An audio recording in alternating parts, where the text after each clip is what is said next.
Hello, this is Dave Norton with Philosophy from Myths and Stories.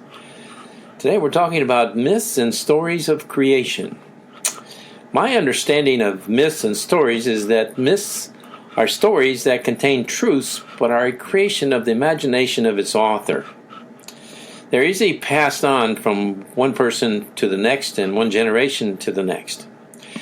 Once someone dies, any narration of that person is the perception of its author and does not exactly reflect the reality of the person when they were living. It doesn't matter how close they were to that person. So does this make a story a myth, even if it is said to be true? What do you think? The last session was focused on Alexander the Great and the development of his personality or his individuality.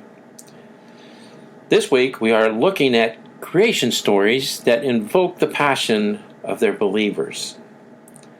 There is a story that is never talked about. Perhaps it is inspired by the conquering of Jerusalem by Alexander the Great. After Alexander died, the area he had conquered was split into the Ptolemaic and Seleucid Hellenistic kingdoms. They maintained the Greek attitude of Ptolemy and the Seleucids. These areas were under Greek influence for about 270 years until about 60 BC.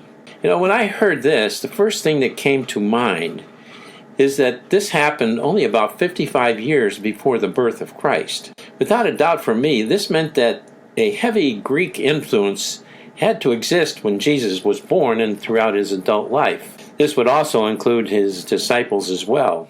The community would be filled with understanding about life, especially with the first ever library established in Alexandria, Egypt, by Ptolemy. The wisdom from this library would infiltrate the Jewish community, the same as new discoveries do in today's world. Many of the stories of Jesus are similar to the Greek myths in their content and presentation. Perhaps this is why they call this the Hellenistic period of Jerusalem, and also why Caiaphas had a Greek name. By the character of the parables of Jesus and their stories, they resemble many of the Greek stories with a Hebrew slant. They teach with authority of existence in a manner that is related to its readers. In regards to the Greek god during this time and afterwards, the oracle and temple of Apollo in Delphi, along with its statues, were destroyed in 390 AD by Theodosius in the name of Christianity, separating Greek wisdom from Christianity. This represents a huge divide between Christianity and Greek culture as we know it today, and was not so in the days of Jesus. The author of the book of John appears to have a closeness to Jesus that the other disciples did not share. This unknown author provides a version of the creation story that is totally ignored. I find it relates directly to the creation story with Adam and Eve, speaks to us really from the content of its own words. What do you think? This is a creation story from the author of the Gospel of John. It begins by describing the words of God. The first sentence says, "In the beginning was the Word, and the Word was with God, and the Word was God. The Word was the beginning, with the Word God." In other words, without words, there is no beginning or existence. How can there be a beginning, a recorded existence, without a name? Is the purpose of God to bring people together with names of existence of nature, and to teach them the names created by people that do not represent a true existence? Anyway, let's read on here. All things were made by words, and without words nothing was created that was made. In words is life, and this life is the light of people. And the light of words shines in the darkness, and the words in darkness does not comprehend. The true light lights every man that comes into the world. His words were and are in the world. The world was made or created by them, but the people of the world did not know them. His words came to his own people, and his own people did not receive him. But as many as received his words, to them were given power to become the sons of existence. To them that believed on his authority, the Word became flesh and dwells among us, full of wisdom and truth. Okay, and from these words I have concluded, words rule a person's life. From the past to the present, the words I speak rule my life. They express what I believe at any given moment. The word God is a word that defines itself. This is done within the content of the first two sentences of John, as an existence. When examined and applied, what is said by the author of John is easily seen to exist. I ask myself, is it possible to describe anything without words? Without common words or sounds, there is no life or death, no communication system. How would I learn or express my belief of good or bad in order to solve problems, fix my car, make decisions about housing, learn about my computer? Everything that does not have a name, from my perception, would not exist. What do you think? Now let's look at the Hebrew creation story. This was taken from the Bible. And this is much, much longer, so there's a lot more content in it, so sorry about that. And God said, "Let us make man in our own image, after our likeness, and let them have dominion over the fish of the sea, over the fowl of the air, and over the cattle, and over all the earth, and over every creeping thing that creeps upon the earth." So God created man in his own image. In the image of God created he him. Male and female created he them.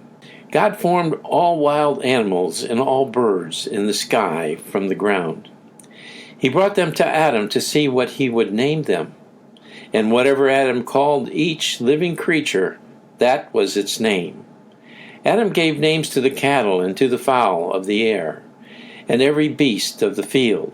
But for Adam there was not found a helper for him. So my first question that I have in just this one short section is, who is us? Because it refers to, sounds like God is speaking, but then he's got somebody else along with him. And when you read the beginning of the creation story, it sort of indicates that there was other men and that this was purely a story because other people existed at the time. And even within this content of this, and when it says when he created him male and female, I think that to me, God was giving, or existence was just creating a name for mankind. We are male and female, that's it, and that exists. There's no matter what, all human beings are really sort of classified as male or female. I know there's sometimes a difference in policy and even in the existence of people that may be part male and female too. I've never known anybody, but I've heard about this. I don't know if it's true or not, but could be. Now I have to ask another question here. Does God create a man in his own image? It says he created men and women in his image. This was before the Adam and Eve encounter in the Garden of Eden that gave control to a man over a woman. What was the purpose of the Adam and Eve story? Was God's image created from words used to define his image by both men and women? God is defined as existence. Is it possible for all animals, humans, plants, and life to come from the ground? Does this happen when we eat the flesh of other animals and other animals eat the nutrition that is grown from the ground? Or that we even eat from the ground? So the real question is, did we come from the ground? If we look at it in that way, to me there's no doubt that we came from the ground through eating other animals and also plants that were grown in the ground. And this story continues. God caused a deep sleep to fall upon Adam, and he slept. And he took one of his ribs and closed up the flesh. The rib the Lord God had taken from the man, God made a woman and brought her unto the man. Adam said, "This is now bone of my bones and flesh of my flesh. She shall be called woman because she was taken out of man. That is why man leaves his father and mother and is united to his wife, and they become one flesh. And they were both naked, the man and his wife, and were not ashamed." And the Lord God commanded the man, saying, Of every tree of the garden you may freely eat, but the tree of knowledge of good and evil, you shall not eat it, for in that day you eat it, you will surely die. Now the serpent was more subtle than any beast of the field which the Lord God had made. He said to the woman, Has God said to you, Do not eat from the tree of the garden? The woman said to the serpent, We may eat from any tree of the garden except from the fruit of the tree which is in the midst of the garden. God has said, You shall not eat from it. Do not touch it, or you will die. The serpent said to the woman, You will surely not die. God knows the day you eat from it, your eyes will be open, and you will be as gods, knowing good and evil. When the woman saw that the tree was good for food, and that it was pleasant to her eyes, and a tree to make one wise, she took from the fruit, ate it, and gave it to her husband. They ate it together. The eyes of both of them were open, and they knew that they were naked and ashamed. They sewed fig leaves together and made themselves aprons. What do you think was the purpose of the Adam and Eve story? Was it only to demonstrate how people control others by shaming them? Is shame the primary tool of creating positioning for people, or is it just natural to shame others when they do not believe in a common position of myself or other people? Is God personified as the Greeks gave God identity with a name, or is he looked upon as the existence of all in the universe? What do you think? Does this creation story relate to John? If so, does John shame anyone? Now let's go on to the Greek creation story, Pandora's box. It was taken from Pandora's box, bostongreek.com. The story of Pandora's box begins with the story of Zeus, Prometheus, and Epimetheus. Prometheus and his brother Epimetheus were titans, but pledged their loyalty to Zeus and the Olympians. Since Prometheus was born with the special power of prophecy, he knew that Zeus would defeat the Titans. Zeus rewarded Prometheus and Epimetheus for their loyalty and gave them the job of creating the first creatures to live on Earth. Epimetheus formed the animals and gave each a special skill and form of protection. Prometheus took his time molding man and was left with no forms of protection since Epimetheus had already given them all away. Prometheus knew man needed some form of protection and asked Zeus if he could let man have fire. Zeus refused. Fire was only for the gods. Prometheus ignored Zeus and gave man fire anyway. For this, Prometheus was punished.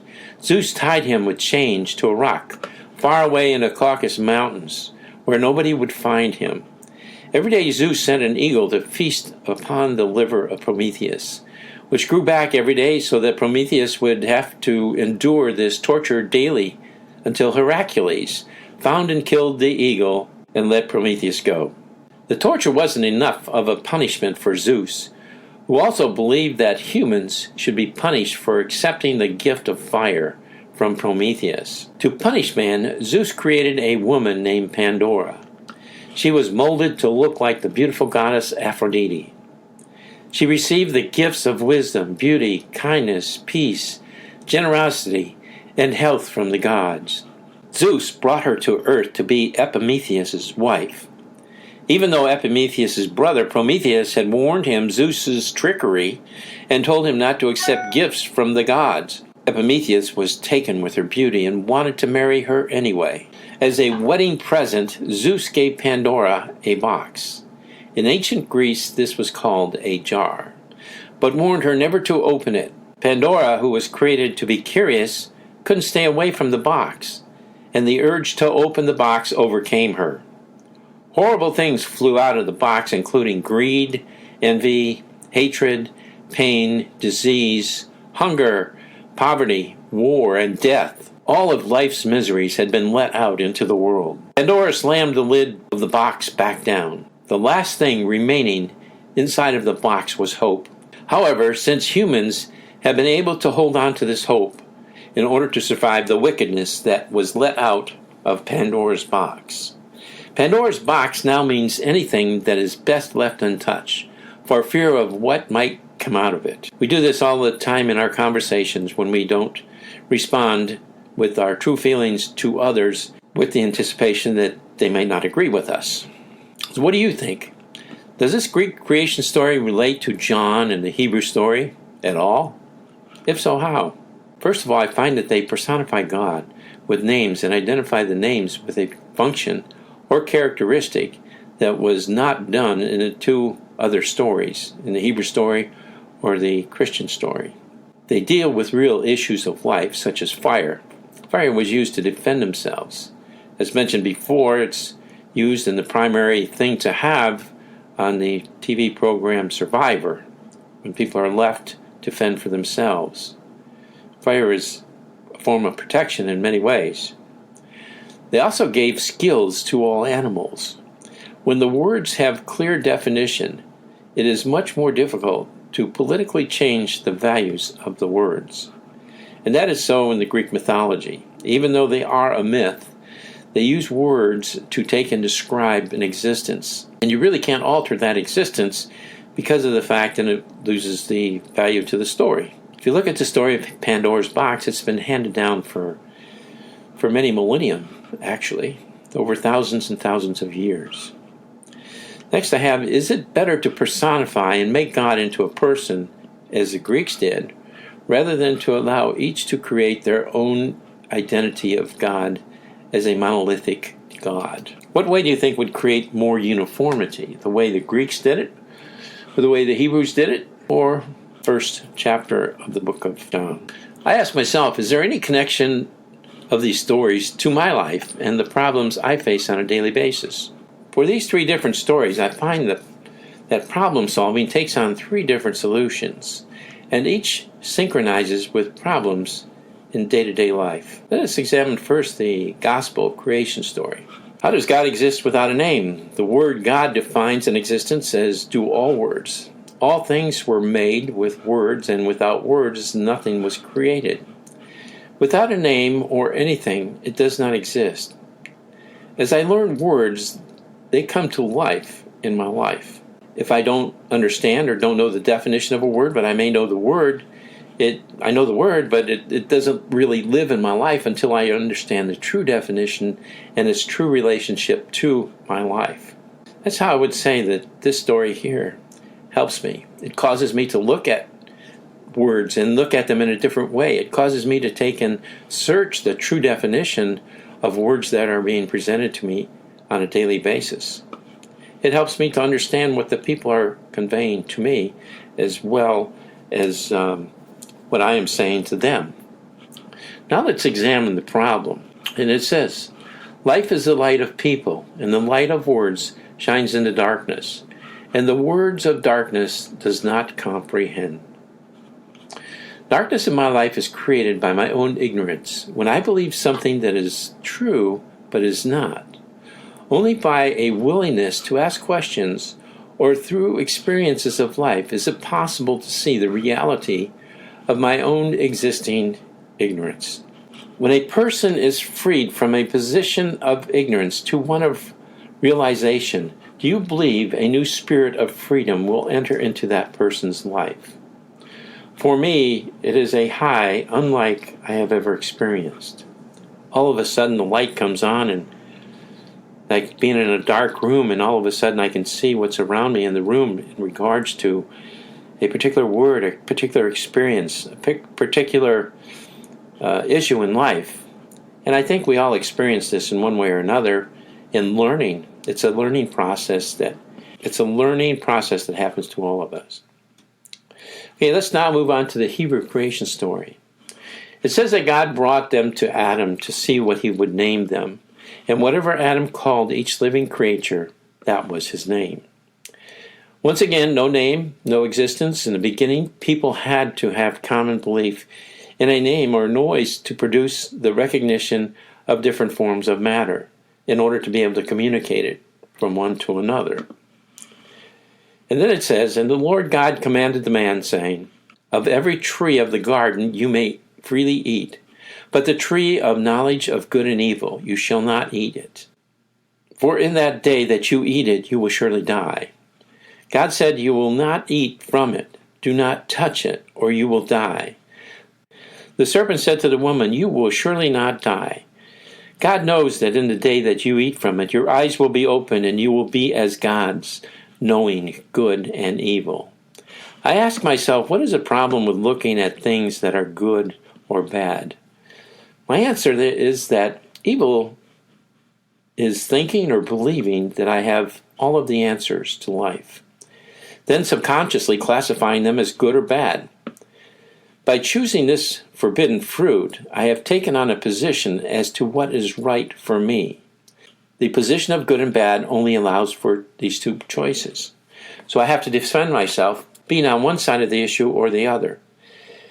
And when I'm on one side, I can't see the other side because I'm blinded by my own beliefs in the side that I believe in. The tree of understanding allows me to look at both of these sides, then conclude what is best for any given situation. I receive a view of the overall existence, not just what I believe in my position on one side or the other, as to being good or bad, right or wrong, or any other issue. When things happen with understanding, I do not position myself as, yes, I agree, or no, I do not agree, but a willingness to take time to examine both sides. A position on either side is darkness to the opposite side. You cannot see the other side of the existence. Precisely what the author of John demonstrates. Positioning yes or no, good and evil, creates an inability to see what is on the other side of the position I have taken. What do you think? Does this creation story create freedom to examine life or enslave us to our own positions? If so, how? Now let's examine the Greek creation story again. Zeus rewarded Prometheus and Epimetheus for their own loyalty and gave them a job of creating the first creatures to live on the earth. Epimetheus formed the animals and gave each a special skill in form of protection. To punish man, Zeus created a woman named Pandora, and she was molded to look like the beautiful goddess Aphrodite. And she received gifts of wisdom, beauty, kindness, peace, generosity, and health from the gods. There is no reference to naming things. It seems they already have names, but they give special skills to provide further understanding to situations of life's issues and its existence. To punish man, Zeus created a woman named Pandora, and she was molded to look like the beautiful goddess Aphrodite. Is the deal of being born with wisdom, beauty, and kindness, peace and generosity something that we all feel we have in life? I know I do. Especially being young, I felt I had everything going for me and all these many, many different things until I opened Pandora's box. Didn't know I was doing it at the time either. Is it possible that through the molding of people, like Pandora, the Greeks gave humanity the first accurate statues and a picture of the problems of people? Is it possible that the ideal of the perfection of people through their skills came to light? Do these stories provide real-life situations and a guide of what to do or not to do? As a wedding present, Zeus gave Pandora the box. In ancient Greece, it was called a jar, but warned her never to open it. Pandora, who was created to be curious, couldn't stay away from the box, and the urge to open the box overcame her. Horrible things flew out of the box, including greed, envy, hatred, pain, disease, hunger, poverty, war, and death. All of life's miseries had been let out into the world. Pandora slammed the lid of the box back down. The last thing remaining inside of the box was hope. I have to ask myself, how often have I received gifts that have led to a problem in my life? For me, it begins with my own choices of gifts in wanting things the way I want them. I would reward myself with cigarettes, alcohol, sex, love, and accept these same gifts from others. It began as welcome gifts, But one or more of these horrible things in Pandora's box would eventually manifest itself into my life from these gifts. Pandora's box now means anything that is best left untouched, for fear of what might come out of it. Every day I avoid conversations that lead to the evil of Pandora's box.